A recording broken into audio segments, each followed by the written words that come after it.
That's supposed to be a magic thing, kind of like a witch, but they kind of gave away where we are, which is Salem. So we are here for the next 5 days in Salem. We're going to take you all around this cool town for Halloween especially. So right now it is September, a little bit before Halloween, so we're excited to be here. We are staying in the Merchant Hotel, which is right in the heart of Salem, and this hotel is just beautiful. So we just had a little breakfast. Dave went downstairs and he stumbled upon a nice little bag. Yeah, actually I went downstairs to take some B-roll of this whole place and found on the bar area a bag labeled number 9, which is our room, and it had a bunch of goodies in it. It had apples and oatmeal, parfait. Had boiled egg with carrot, with a carrot. Was it carrot? It was cheese. Oh, it was orange. I got the color right. It was like a carrot in color. It was really good and really nice that they did that for the guests here. Yeah, usually we have stayed here once before, so usually they do have like a full continental buffet style breakfast. But because of COVID, I think they're doing the nice little bag thing, which is really cute and just really nice. So right now we're about to head out into the town of Salem. I think today we're gonna do all of Salem, all the witchy things, and then tomorrow we are gonna be doing all the locations of Hocus Pocus, which I am so excited about. Yeah, we actually stopped yesterday at the first place just because it was on the way to Salem, so we decided to do that. It was a little cloudy, so the footage that we got, I don't know, we can only view it on the little screen that we have for the drone, so we're not sure if it's going to be good yet, but we think it actually mimics the theme that was going on in the movie. So we're really excited for that, and then on Sunday I think we're going to be heading to a castle that's here in Massachusetts that we never knew about. So we're definitely excited for that. So we have a jam-packed weekend ahead of us, so let's get going. We are leaving the Merchant right now, but before we leave, we wanted to tell you a little bit about this place. This home was the home of a man named George Corwin, and George Corwin was a terrible, terrible man, especially during the Salem Witch Trials. He used this house not only as his home, but also a jail and a prison for a lot of the victims. And it wasn't that he was just some average Joe with a prison in his house, because that would be pretty random. Yeah. He was actually the sheriff during that time as well. So everybody knew him, and he was the one that everybody had to see to make sure that you were contained before you were admitted or proven guilty as a witch. That doesn't reflect anything of what the inside is like at all. I mean, they have redone this place over and over again. They have ended up with a really beautiful finished product. We love it here. It's just so nice. I love outside. It's just very colonial and classic, and then when you go inside it has a little bit of a modern twist. A lot of colors throughout the entire property, especially inside with the wallpaper, the fireplaces, even the furniture that they chose is modern and just up to date, which is just really beautiful. And there are a ton of rooms. I think there's what, 11 or 12 rooms in this house. And there's a lot of stairs, so beware. If you bring in a lot of luggage that's heavy, like I do, make sure you have somebody that can carry it up all those flights. Like he can. There's no elevator, so. Right now we're about to head out and leave the Merchant and hit our first spot. It's only about 5 minutes away, which is great. We have a lot to go through today, so let's get started. Right behind me is the Elizabeth Montgomery statue, and if you guys have seen the show Bewitched on TV Land, that is her. She's sitting on a crescent moon, which is so cute, and this show was actually filmed here in Salem a bunch of times, so they just really honor her, which I love. Right across the street from the Elizabeth Montgomery statue is the Essex St Pedestrian Mall, and there are tons and tons of stores over there. There's bookstores, there's a lot of Halloween stores. Last night we actually got here and we took a nice little stroll and we found the cutest Halloween store that we definitely are gonna go back to and buy a bunch of things because they honestly had the best stuff. So a lot of stores are open. Like we said, masks are required and it's not too crowded right now, which is nice. I know in October this place gets mobbed with people, so we're so happy we came in September because it's a little less crowded. There are also a ton of museums here. Yeah, we just passed a really sweet one called Count Orlok's Nightmare Museum, I think. Yeah. And we didn't go in because there's a lot of people there right now, but we might hit there on the way back. Looks like they have a ton of cool Halloween stuff and things from films and stuff from the past. Might be a cool place to check out. Essex Street is filled with everything that you guys would need. They have restaurants, bars, shops, you name it, they have it. So this is definitely a happening place and a must-do when you come to Salem. I am trying to find Dave right now. He's taking B-roll over there. There he is. Hi, hon. Are you getting hungry yet? Well, I actually just found this really sweet bell. Yeah. It's called the Revere Bell.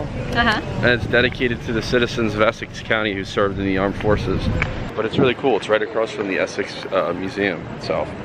Revere and Sons, Boston.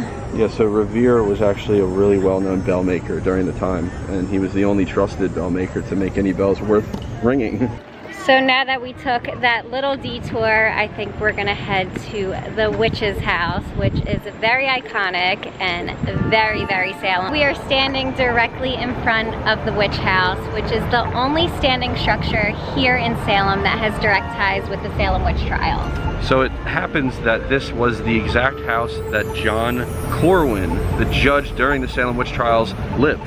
So if you guys would like to go inside the witch house, it's around $9 for adults and then $5 for children. Make sure to purchase those tickets online beforehand, and they open up around 10 a.m. and the last showing is around 4:40 p.m. Dave spotted this really cute shop. It's called the Juicery, which is just perfect for what we want right now. Turn on your staycation to a tropical vacation with refreshing Bermuda bliss.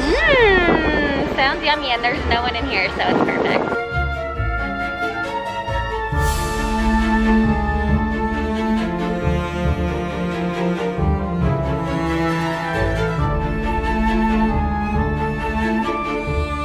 What do you think of the smoothie you got? What'd you get?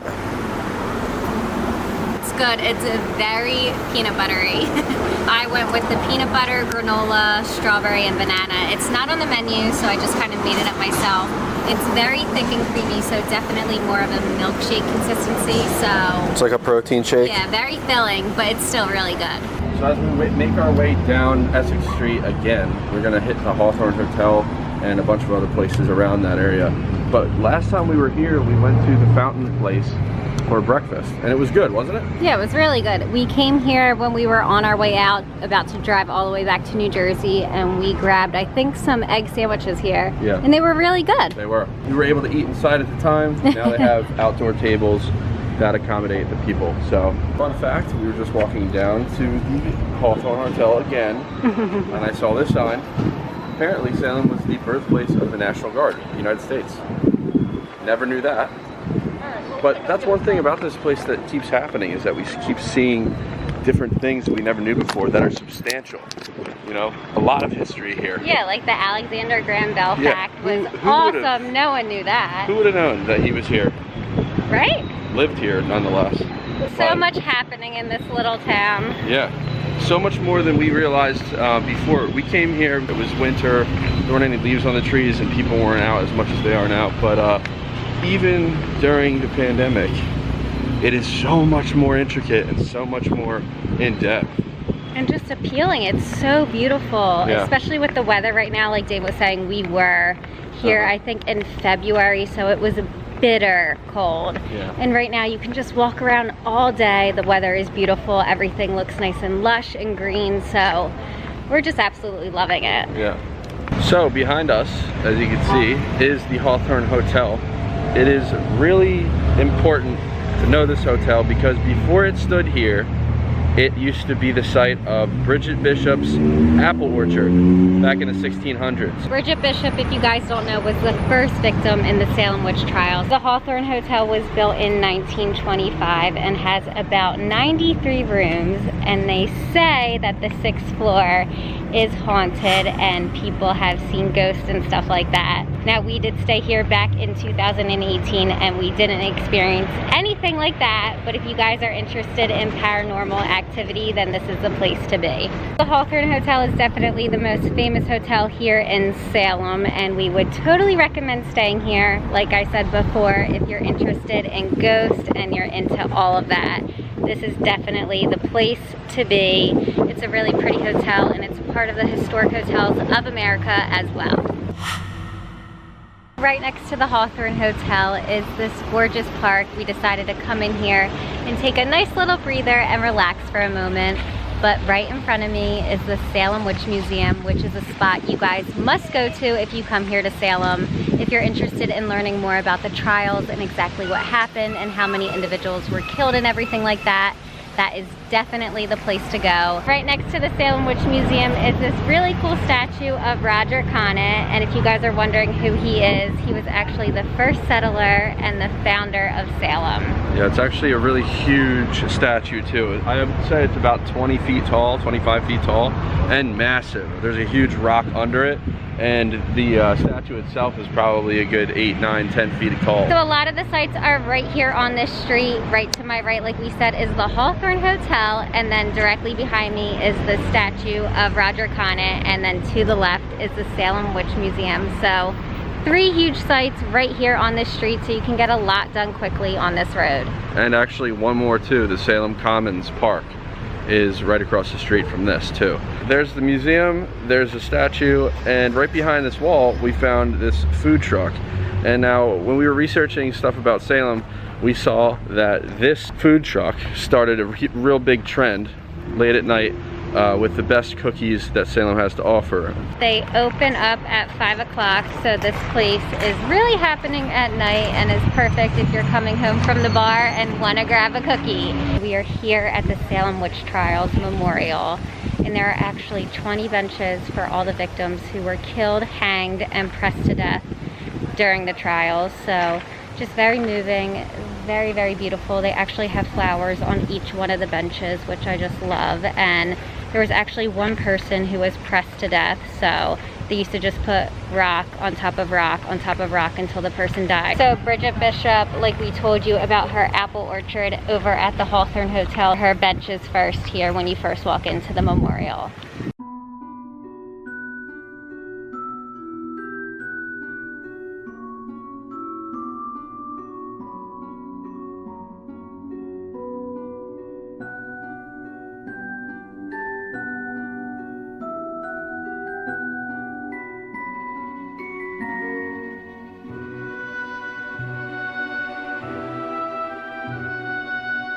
At the bottom of that sign, it has quotes of exactly what they said before they died. Very, very emotional. A lot of them said, "I am innocent, God save my soul. Only God can judge me." I'm like choking up. It's just sad, like, to see what these people had to go through, and just because they were judged, you know? Wrongfully judged about something that was completely made up. Sometimes they would tie their thumb to their toe and throw them in water, and if they floated, they were a witch. If they didn't, they weren't. They were pulled out and saved. Over 200 people were accused of being witch, which was, at that time, illegal. So when you first walk into the memorial, it's pretty emotional. There's a sign right there, and it has a list of names of everyone who died during the Salem Witch Trials, and who was hanged and who was pressed to death, and their location, where they're from, all of that. There are a lot of cool places right around here. Behind us is the Wax Museum, and then next door there's a bunch of different Halloween shops. So everywhere you turn around Salem, you'll find a different spot, a different shop that you want to go into, a different museum, so much going on. We are outside the house of the 7 Gables, and no one is here. It is closed at the moment, but they are open every single day, and this place is awesome. There looks like there's a little garden outside, and it's surrounded by this entire fence, so to really get in and really see the grounds of the house of the 7 Gables, you definitely have to buy tickets. Yeah, it's an 8,000 square foot house. So Nathaniel Hawthorne was inspired by the name House of the 7 Gables, and that's where he wrote his book. Yeah, he also wrote very, very great literature, American literature, like The Scarlet Letter, and he was friends with Franklin Pierce, our 14th president, and he also was neighbors with Ralph Waldo Emerson and Henry David Thoreau. Amazing popular life. And he was friends with Herman Melville, Moby Dick.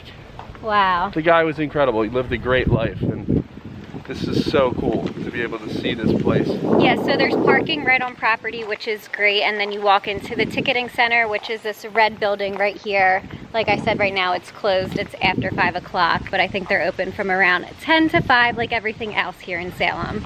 Let's just make this clear for everybody. The gables on a house is actually the triangular shape where the pitch of each roof comes together. It makes a triangle.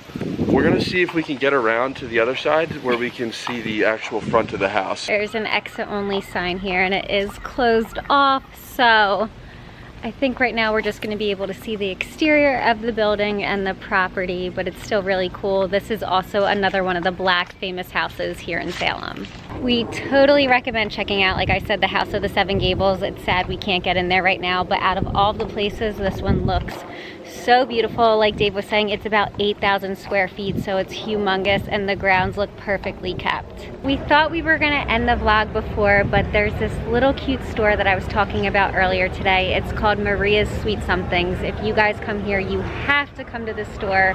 Not only is it themed out so gorgeously with all Halloween decorations, but they also have a lot of sweet treats and ice cream, chocolates, a lot of stuff to bring home with you guys. So we're definitely gonna head in there and grab a few things, a bunch of souvenirs to bring home with us because they have the cutest items in there. We're driving along trying to find somewhere to eat tonight, and we just passed the Witch Museum, which is right behind me, and Dave spotted another Black house here in Salem. So this is our third Black house that we've seen so far.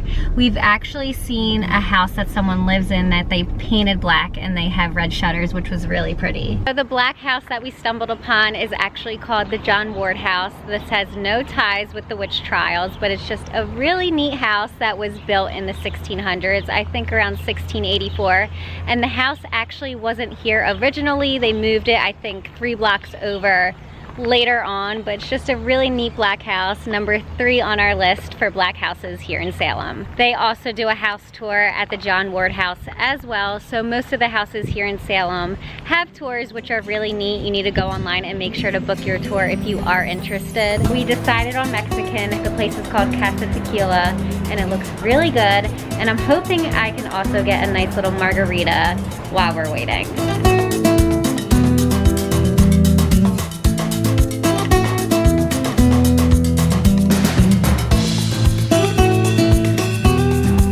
That was a really good Mexican meal. They had all authentic stuff. We really just had one of the best meals in a long time here. This is not only our first time dining out since Valentine's Day 2020. Yeah. But it is also the first time we have been to Mexico in New England. But everything overall was amazing. We totally recommend. Yeah. We totally recommend this place. My quesadillas were cooked to perfection. The nachos were so good. We read a bunch of reviews before coming here, and there were some mixed reviews, and we don't know how because this food was 100%. Yes.